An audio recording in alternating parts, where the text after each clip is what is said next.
Welcome, everyone, to the Roots of Our Being global experience, in which our journey to the past becomes our quest for the future.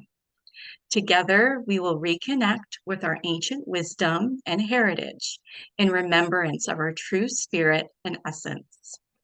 As our modern day structures dissolve, now is the time to invite and welcome in powerful stories of the soul's journey of remembrance and renewal. I'm your host for this event, Amanda Kulbaba, and today I'm very excited to present Emmy Mutali. Welcome, Emmy. Thank you for being with us today. Thank you so much for having me. What an honor and pleasure to be here. Thank you so much. Before we dive into your very fascinating topic, I'd like to just let everybody know a little bit about you. Emmy is an intuitive healer, energy medicine practitioner, and a shamanic womb priestess and teacher, dedicated to reawakening ancient feminine wisdom and creating a global movement of womb-centered new earth leaders. She takes women on transformational journeys with the intention of raising the frequency of our planet and fostering deep healing and sacred connection, one womb at a time. Her title of topic today, Womb-Centered Living and Leadership. My first question for you, Emmy, what does it mean for us to be womb-centered? That's a very juicy question, and I could talk to you for 2 hours about this alone. But to summarize it, really, it is about remembering and reclaiming a sacred connection to our wombs. Remembering that our wombs are incredibly powerful. They are cauldrons of ancient feminine wisdom and power.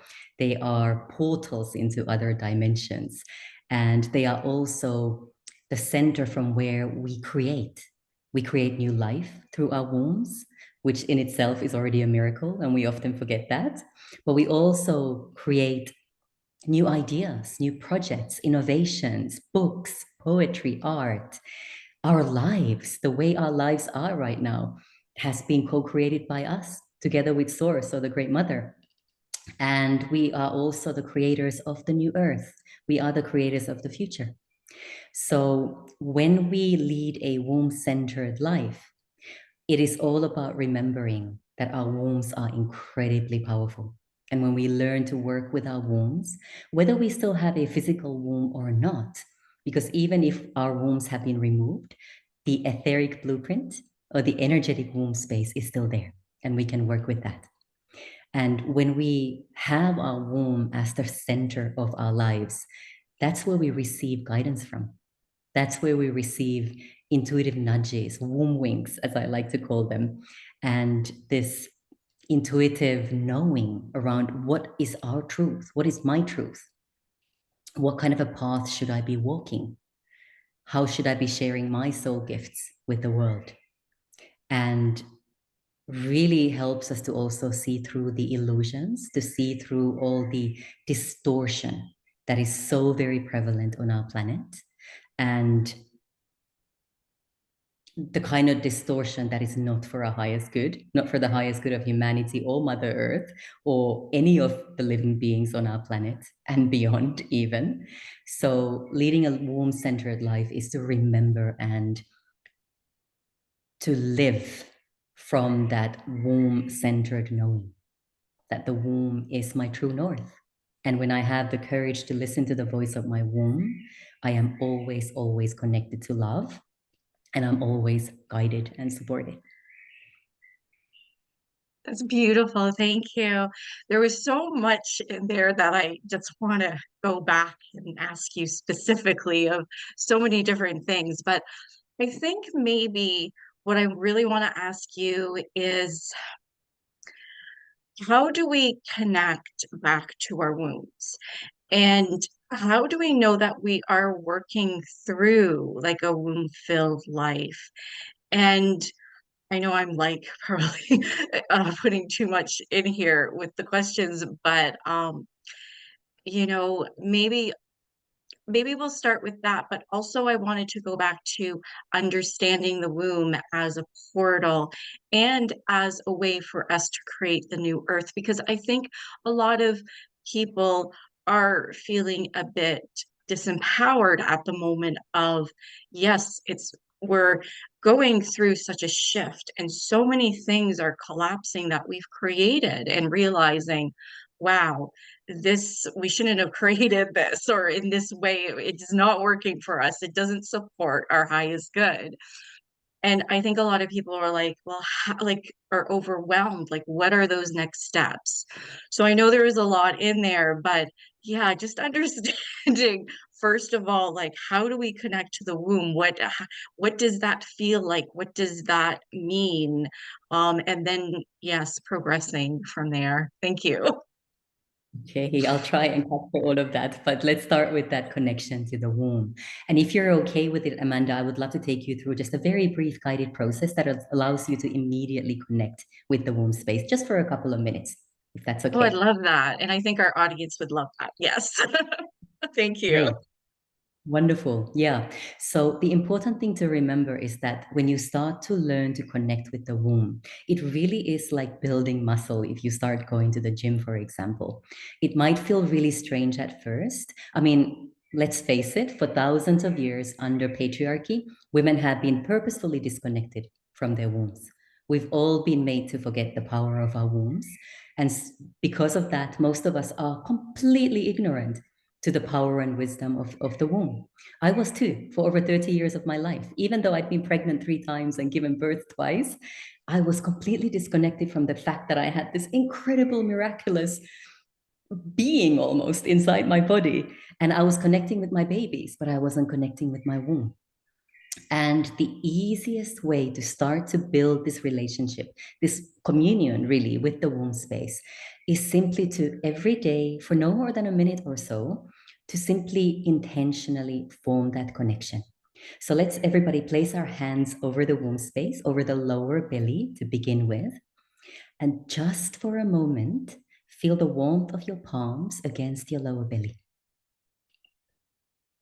And just notice how that feels. How often do you do this? And if you're sensitive, if you have worked with the womb before, you might even notice some stirring inside your womb already.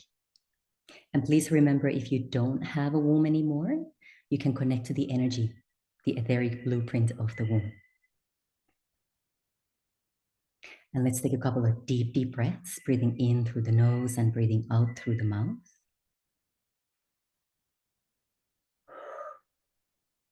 Just allow the breath to bring you more fully into the present moment, more fully into your precious body temple, and more fully into the sacred container that we have here. And with your next in-breath, intentionally, with awareness, bring your focus inwards and connect with the womb space. You may sense the womb as the physical organ that she is. You may see her. You may see an abstract shape. You may see a color. You may hear something. Or you may simply know and feel and sense that vibration, that energy of the womb space. There's no right or wrong here. Whatever you connect with or resonate with the most is the right way for you. And as you're connecting with the womb, smile at her, say hello to her, and see how she reacts to that. Have you ever smiled at your womb before?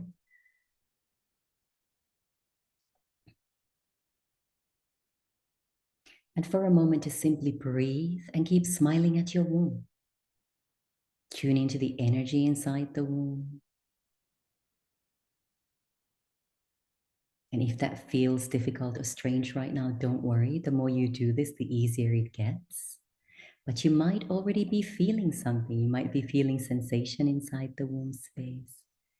You might be feeling energy shifting or moving. You might even feel your womb talking to you in some way.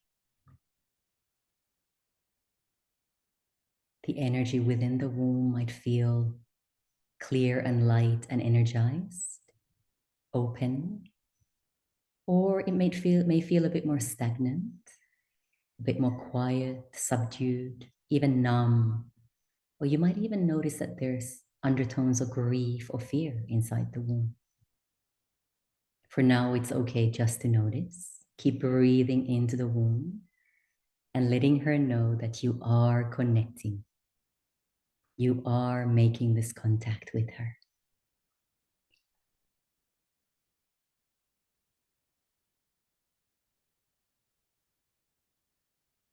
And if you'd like, you can even say to your womb, whisper it, say it out loud, sing it, chant it, however you choose.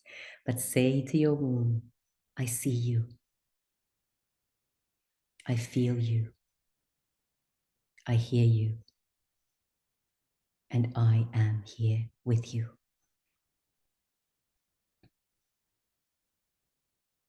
And again, notice how the womb reacts.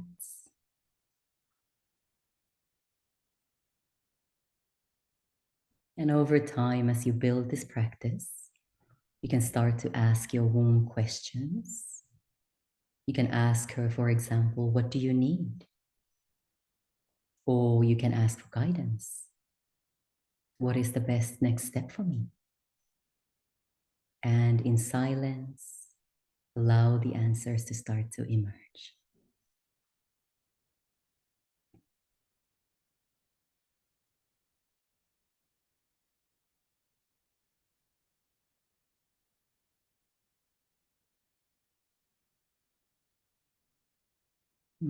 Beautiful. If there's anything else you'd like to say to your womb, say it now.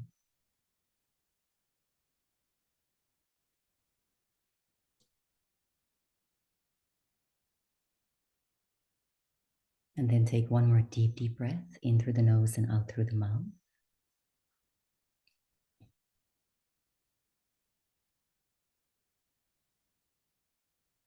And then slowly start to bring your awareness to the sounds around you.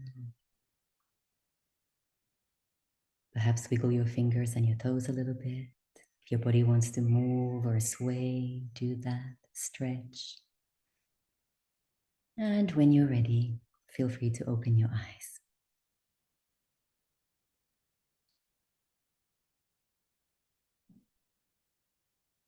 Thank you for that, Emmy. That was really powerful. I really felt this wise, feminine, gentle energy just come up really strongly. And she's like, I want you to like talk to me and listen to me, and I want to be a part of you. It is beautiful. That was very powerful. Thank you. Wonderful. Great. I'm Yeah. so glad that you felt that. One thing sort of came up, and I don't know if this is for me. I don't want it to be all about me here. But I don't know if it maybe some of the women who will be connecting to this. But I got the word frozen. What if some women have almost like it's frozen, their womb is frozen and they're having a hard time connecting or healing? Is there something you can suggest in regards to that?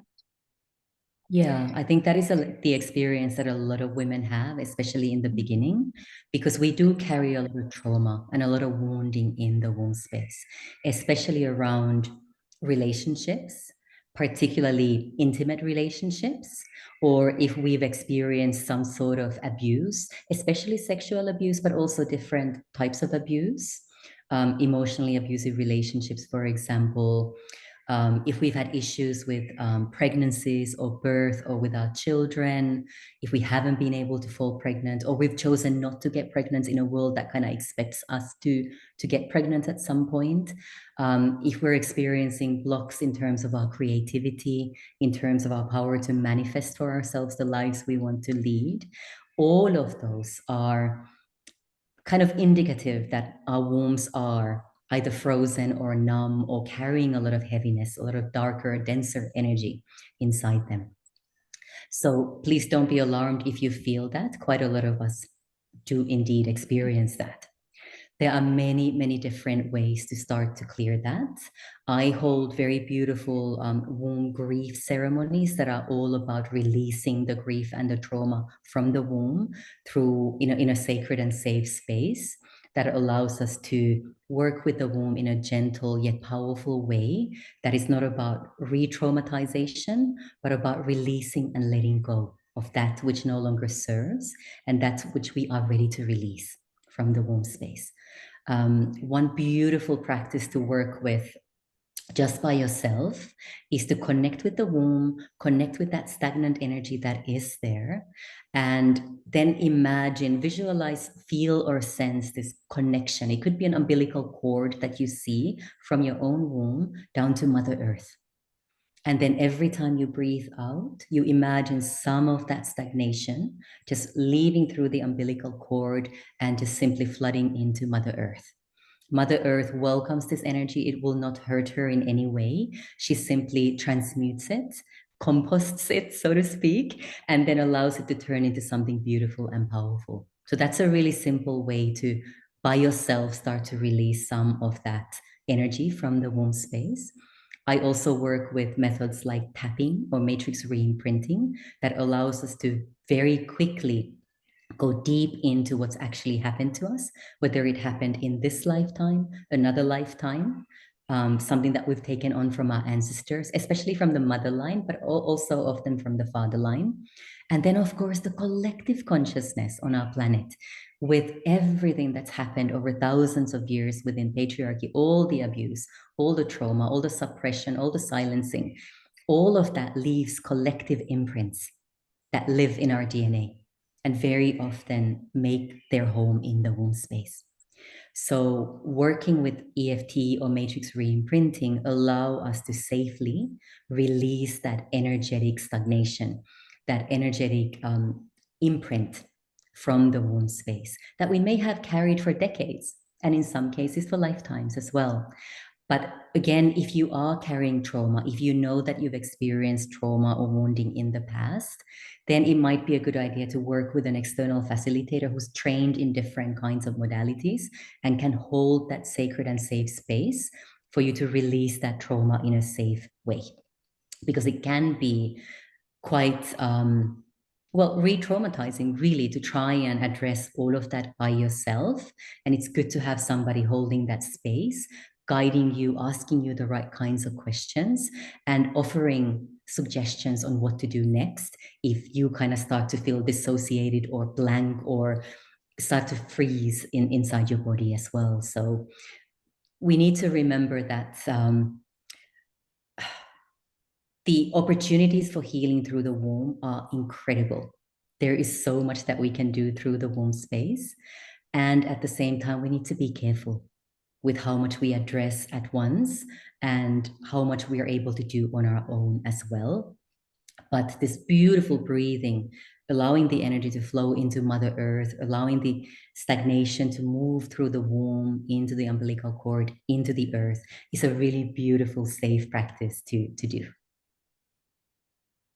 Thank you for all of that. That was beautiful. And yes, really important for people who have been traumatized to make sure that, they find somebody, the right person who makes them feel safe, a practitioner to help them do this.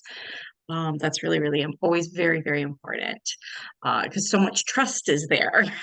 You've already had a lot of, unfortunately, betrayals to your trust, so you want to feel very safe and feel like you can trust.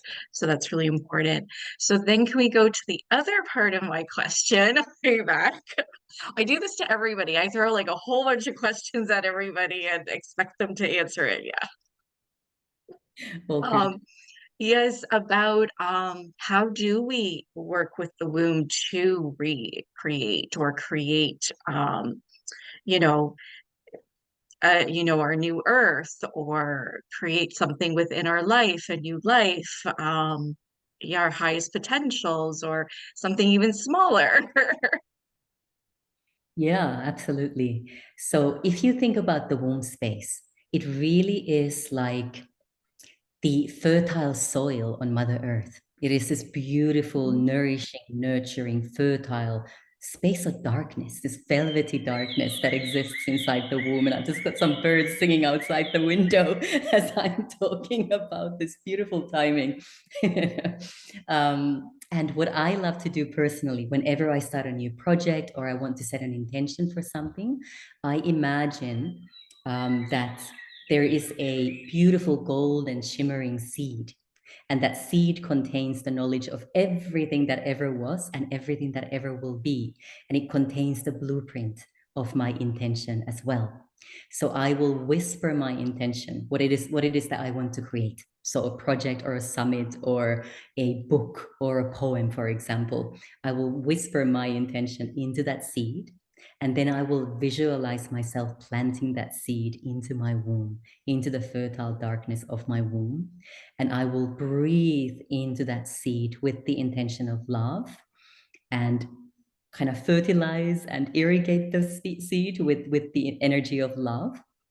And then keep checking on it once in a while, whilst also allowing it the creative space that it needs to start to root and sprout and blossom.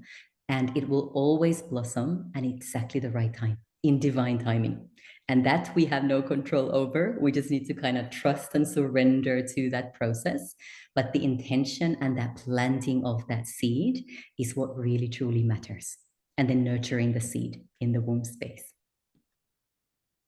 Beautiful. And that's so much to do like with a very working with very mother, divine mother energy with us in knowing how to nurture and plant the seed and nurture it and trust. Again, coming back to trusting. That's very, very powerful. Thank you. And hopefully other people are interested in this too. This is a little bit me, but you mentioned our room as a portal. I guess that's a little bit what you just talked about there too. Is that what you were meaning when you said we can use our room as a portal? Is Yeah, that to a correct? certain extent, that's a part of it. But our wombs literally are also portals into other dimensions. So we can travel into other dimensions through the womb space. This would be more like shamanic womb journeying. But when we learn to do that, we can literally access other worlds, other dimensions through the womb space.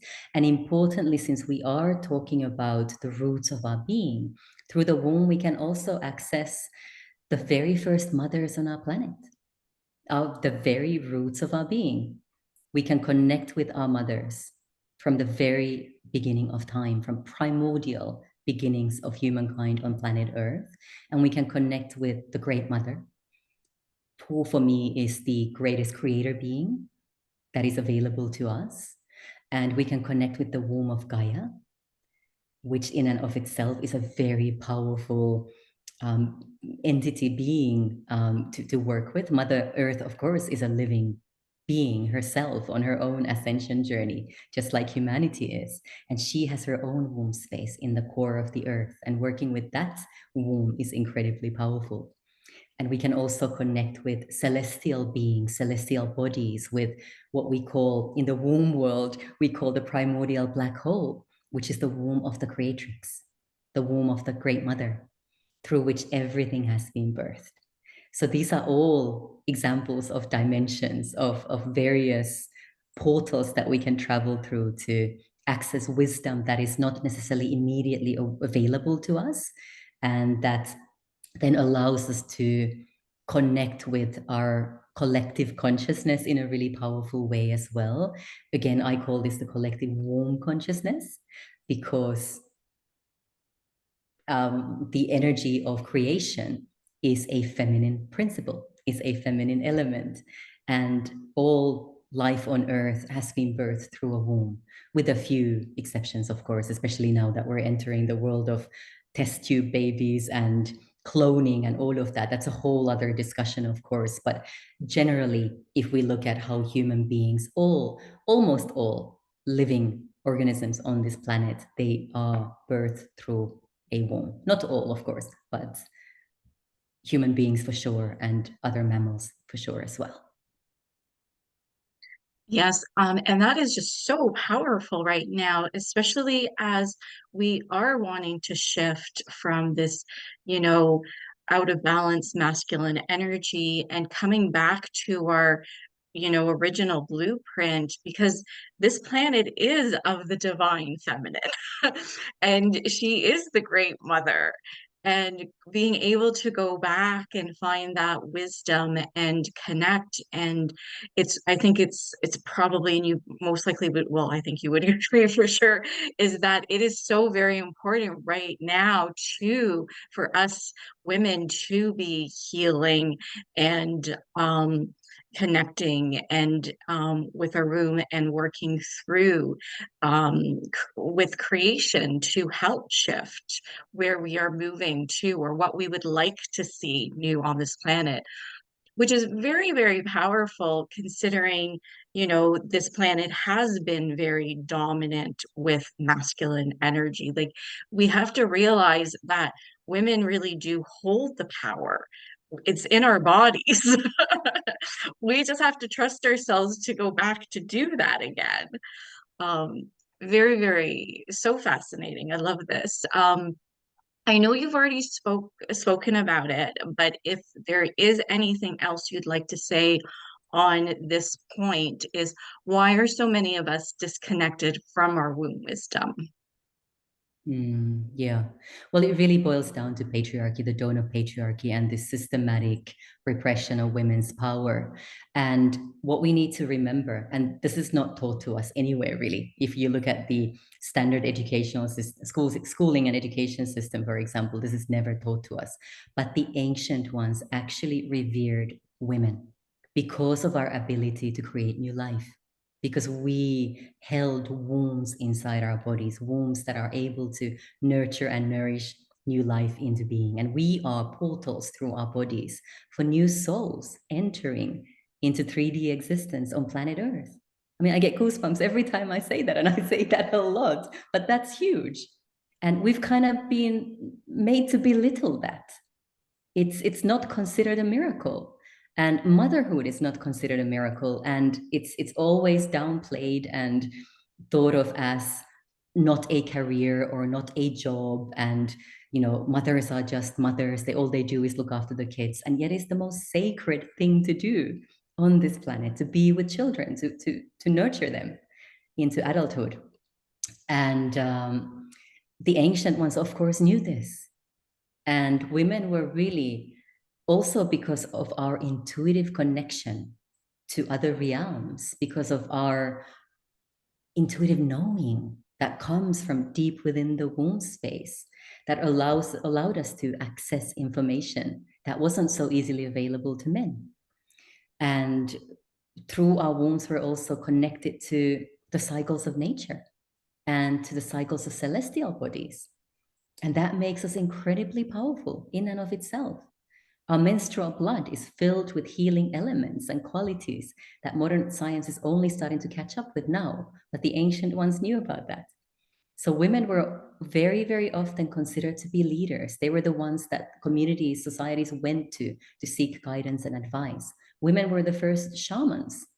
And, all of this has kind of been hidden from us in the way history is taught to us, in the way historical books are written, and the perspectives that they give to us.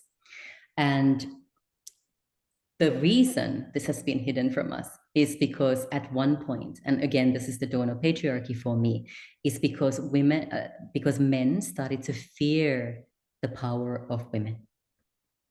Men started to view the power of women as a threat. So they had to put in place pretty much a global system of suppression, a global system of silencing that has resulted in us not just being disconnected from the power and wisdom of our wombs, but pushing each other down. So women pushing each other down rather than lifting each other up. Comparisons, competition, judgment, backbiting, bitching, all of that, betrayal that was mentioned as well. All of this is part of that patriarchal paradigm that women and men have been upholding for thousands of years. We need to remember our own responsibility in that as well. We've been keeping this system up for thousands of years, and now it's time for it to crumble.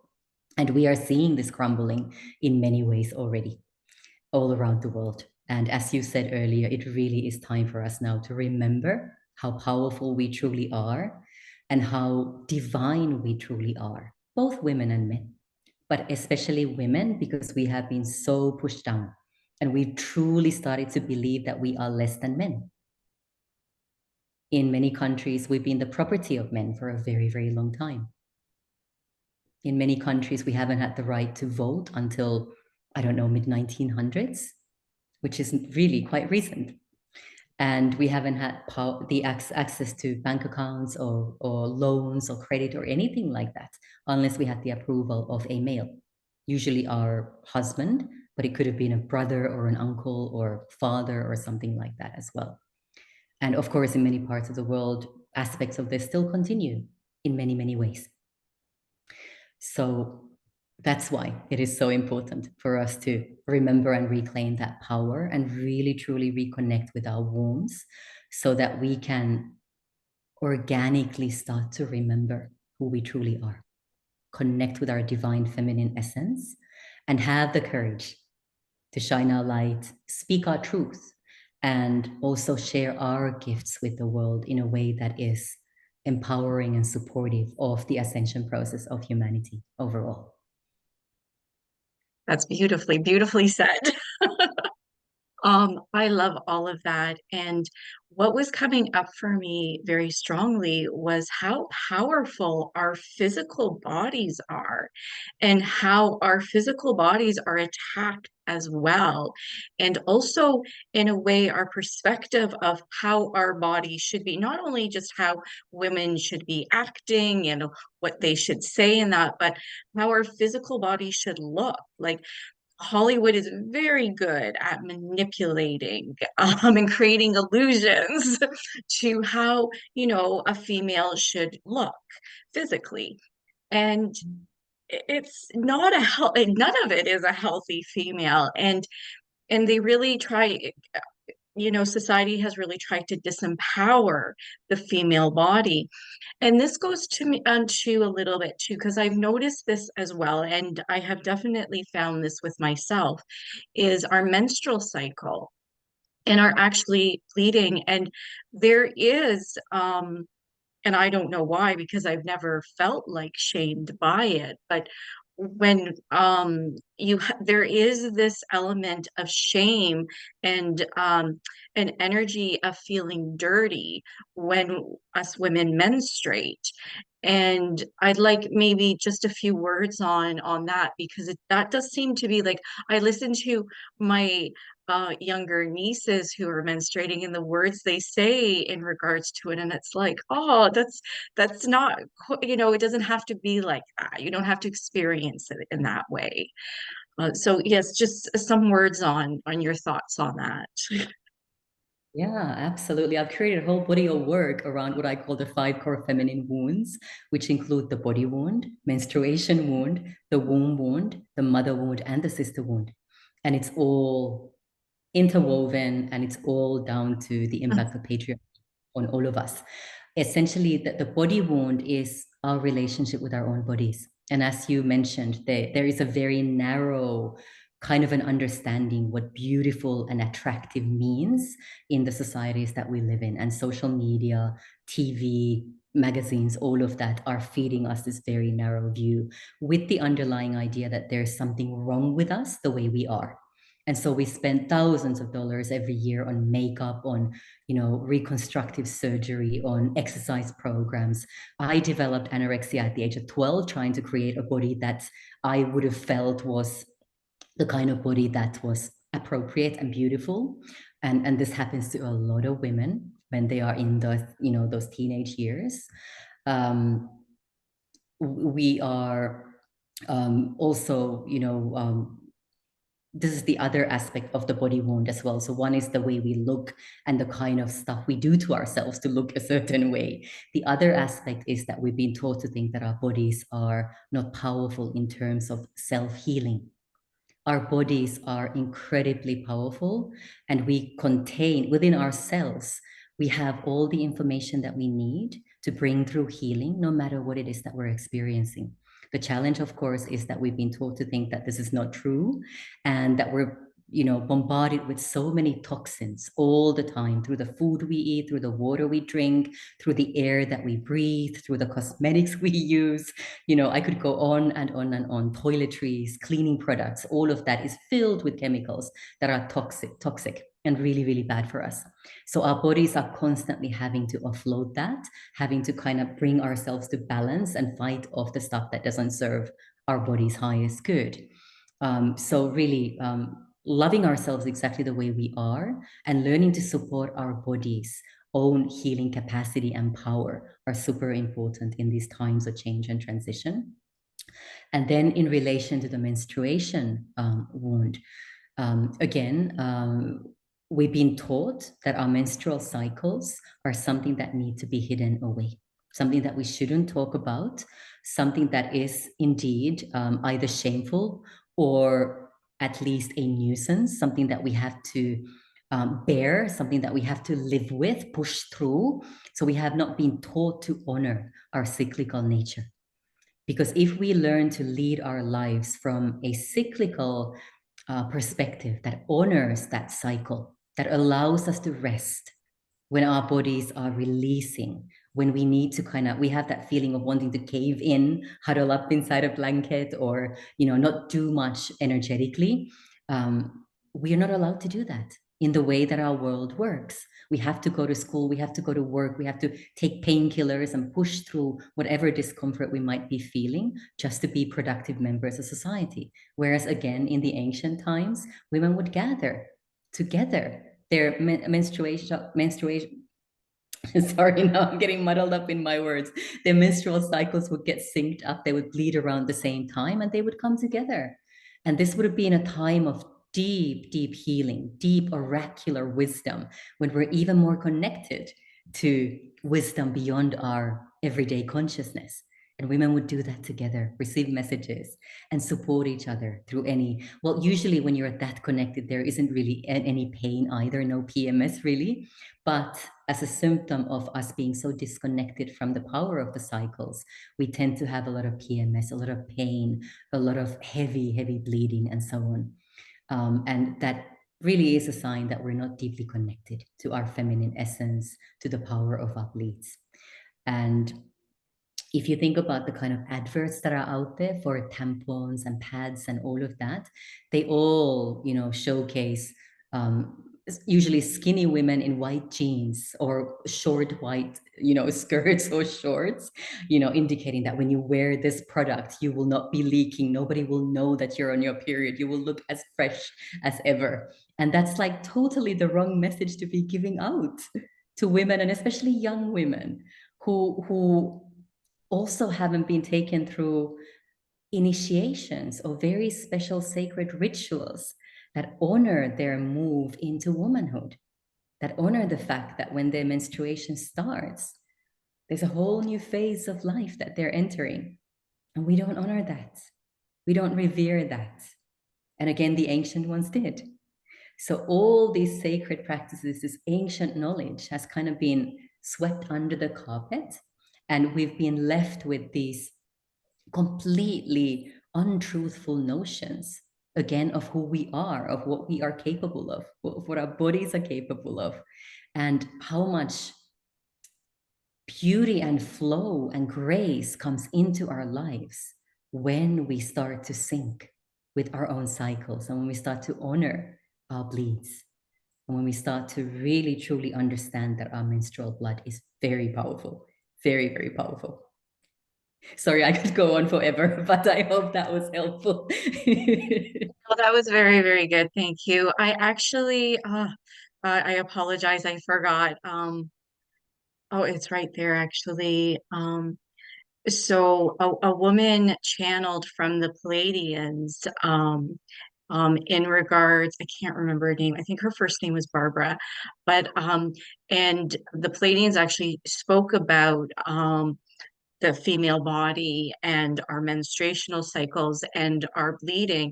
And I remember a reading, which was so fascinating, that our blood, women's blood, holds a lot of wisdom there. And we can work, actually, we can do so much work with our blood, though yes, again, a lot of people are like, what are you talking about? But we actually, that is like our peak of our power, actually. And there's just a lot of wisdom.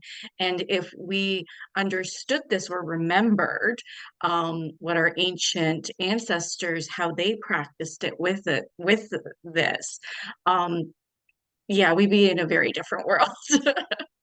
Absolutely. We'd be in a totally different world. Absolutely. Yeah. And one beautiful practice to do if you are still bleeding is to collect your menstrual blood, and give it to your flower garden or to the herbs that you might be growing. And it's actually been shown that the herbs will start to take on the qualities that your body needs to actually obtain, maximum balance and maximum healing capacity as well. So it's incredible, absolutely incredible. Yeah, that's fascinating.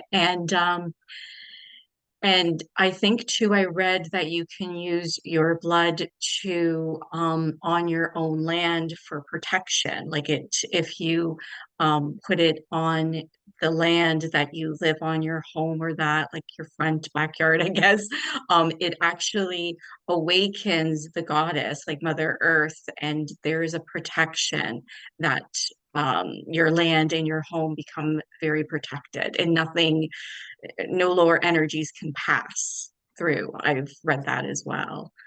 Oh, Um, beautiful. Love that. yeah. Yeah. Just do that with Yes. intention because that I Yes. think could also potentially attract some darker energies that would want Okay. to somehow draw in on the wisdom of that blood. So just always with the intention that this is for protection, this is to create a sacred and safe space for my land, and nothing that is not for my highest good is allowed to pass or to work with this blood. Beautiful. Thank you. Yeah, no, that's lovely.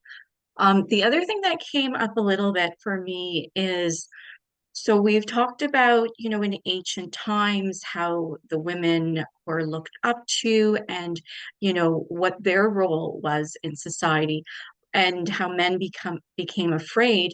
So what I would like to look at a little bit is, what is the role of the male actually? Yes, what is their role in, taking back their own power in a healthy way to support the feminine? What what is their natural purpose here, and sacred Mm. purpose, I should say? Yeah, that's a beautiful question. And again, we have to remember that patriarchy has been incredibly toxic, not just to women, but also to men.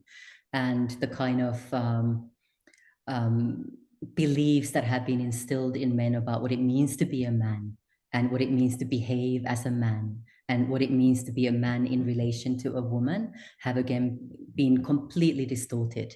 And in a lot of men, it's resulted in a lot of trauma, subconscious trauma around their own identity and how to be in a relationship, how to be with women as well.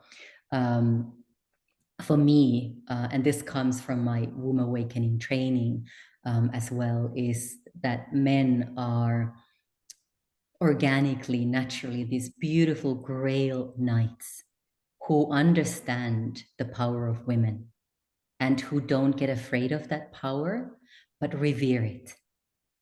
And because of this reverence, they do everything in their power to protect it, to support it, to guard it, and to be there in a harmonious kind of a relationship that recognizes the sacred roles and responsibilities of both, and that allows the woman, the female, the feminine to become what she needs to become and fully supports that process, whilst also honoring his own process and own growth and evolution.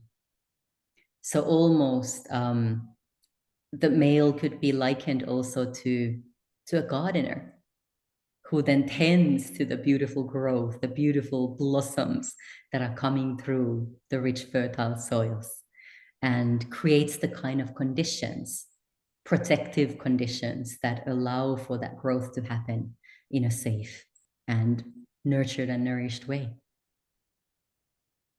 That is lovely. And I think all of us women would love to see those men out there. And this doesn't even have to be like a romantic relationship. It's just men in general. Yes, absolutely. Absolutely. Yeah. Yeah. Um, so my next question I have for you is, what is womb-centered leadership? Mm, that is a big question, but essentially it boils down to recognizing that we are all leaders, whether we are leading ourselves, whether we're leading family members, whether we're leading a community or an organization, whether we have a bigger leadership role, let's say on a regional level or even a global level. And we've chosen consciously to step into that position. And it's about remembering that we all play a part in the creation of our collective consciousness and our collective reality. And we all play a role in the creation of the new earth, so the future to come. And when we think about the future, we need to always think about the 7 next generations and beyond, even, so that we're looking at everything that we do from that perspective. How is what I practice now affecting the next generations? How is it the way I choose to lead my life, the foods that I choose to buy, the clothes that I choose to purchase, the way I choose to consume, the kind of music I choose to listen to, the kind of books I choose to read, the kind of interviews I choose to watch? How is all of this affecting the collective consciousness on our planet?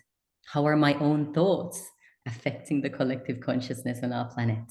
And how can I, within myself, cultivate a brighter and brighter light and the vibration of love that will then shine from me to others around me and become this beacon of light, this beautiful role model for others on how to lead a life that supports Mother Earth, that supports other living beings on our planet, and that supports my fellow human beings, whether they are right next to me or on the other side of the planet. Ultimately, it boils down to understanding that we truly are all one.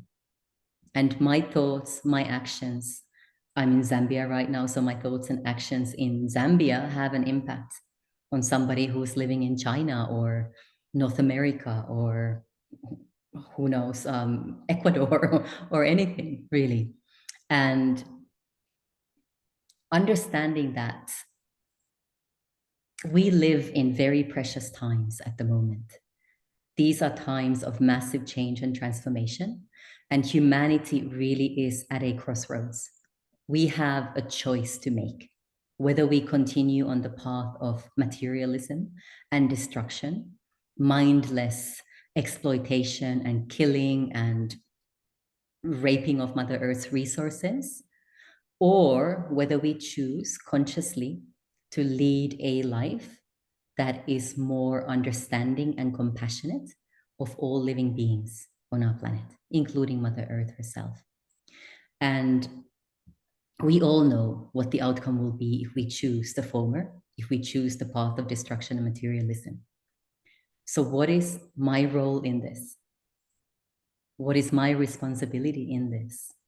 How can I become the kind of a leader who inspires others to understand this, to kind of take the time to understand this deeply, to really get it, and choose to make changes in their lives so that the future becomes more sustainable and more possible for humanity and our planet as well? And again, this could relate to very, very simple things like choosing natural organic detergents when you wash your clothes or your dishes. As simple as that. Or choosing not to buy products from, big multinational companies that are ultimately about exploitation and raping the planet and exploiting the people who are doing the work for them. So these are big, big global questions and themes.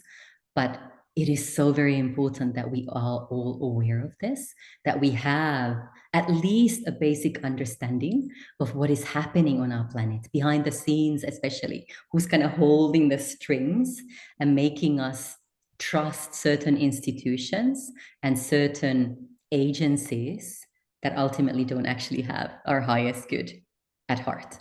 So challenging things like big pharma, challenging big agriculture, challenging traditional education systems that really have not changed for hundreds of years and were put in place to create, well, drones, people who would fit into the workforce and would be okay with going to the office from 8 to 4 every single day and then coming home to watch TV to chill out. Yeah. So not really questioning anything, but just falling into that mold. Financial systems, economic systems, we're starting to see more and more clearly that these systems are actually massive systems of abuse and exploitation. And what can we as individuals do to kind of take on our own sacred rebellion against what is going on our planet? What is my radical responsibility in this? And how do I choose to lead my life? How do I choose to lead myself and cultivate that high vibration energy so that I no longer fit into that mold of, I'm trying to be polite here, but how do I no longer fit into that mold of a human being who is not aware of what is going on, who is very much asleep, and who is not questioning or challenging any of the structures and systems that we've been told to trust in, and who is willingly part of that 24/7 kind of a system. And of course, I get that there are a lot of people out there, myself included to a certain extent, who are dependent on jobs that are part of this system. Absolutely, I get that. But let's question as much as possible. Let's always question what is being fed to us.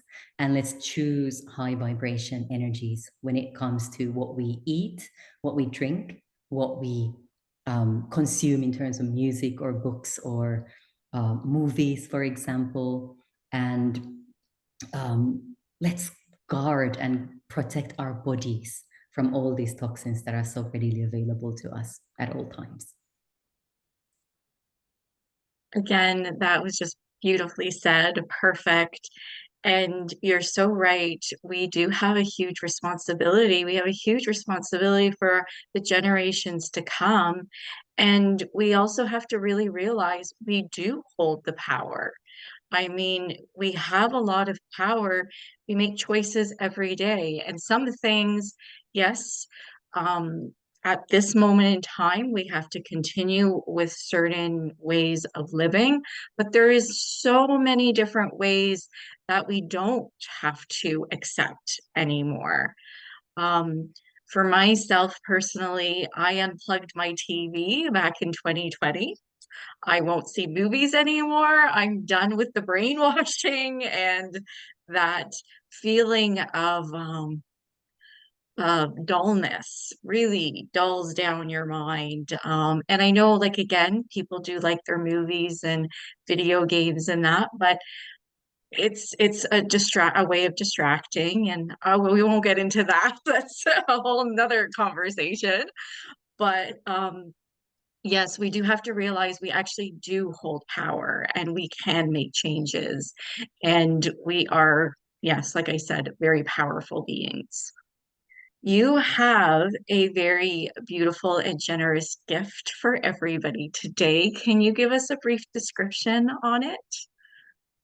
Yeah, sure. So this is a guided meditation slash activation that I received a couple of years ago from the wise old woman or the crone, really. And it is called You Are a Miracle. And I invite you to just simply go into a meditative state, take a few deep breaths, connect with your womb if you'd like, and then allow my words and the vibration of my words to guide you deeper within and really take in these words that are all about reminding you that you are a miracle, that you are a divine, and that you are here for a purpose. Thank you, Emmy, so much for this beautiful free gift. Everybody can find this free gift in the link underneath the link of this interview.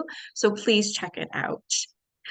Before we leave today, is because we could go on for another hour for sure.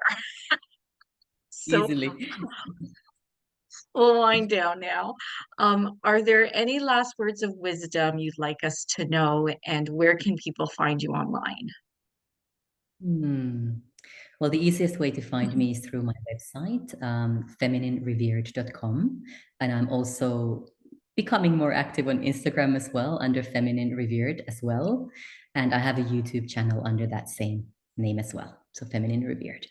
Those are the easiest ways. And of course, you're welcome to email me as well at emmy@femininerevered.com if you have any questions or just simply want to say hi and connect. And I think in terms of like final words, I'd like to piggyback on what you said about us being really powerful and having the power to change our lives and our thinking, and often very through the very, very simple action steps as well. And in the same vein, we it is never too late for us to embark on a path of healing. No matter what it is that we are dealing with, no matter what age we are at, and no matter what our life circumstances are like, it is never too late for healing. And that healing can, especially in these times of change, happen very quickly. It can be like a quantum shift that happens a single session, for example. Or it can take a little bit longer, but it really requires that conscious stepping into that idea that I have the capacity to heal. My body is powerful and my mind is incredibly powerful. And when I work with them intentionally, when I connect with my womb intentionally, there's really nothing that I can't change about my life and my circumstances. Thank you so much, Emmy, for being with us today. This has been truly fascinating and rich with so much wisdom. Thank you again for being here and sharing all of this with us. I'd like to thank our audience. I hope you enjoyed this discussion today and received a lot of insight and wisdom. I wish you all a beautiful day, so much love and light, and I will see you all soon.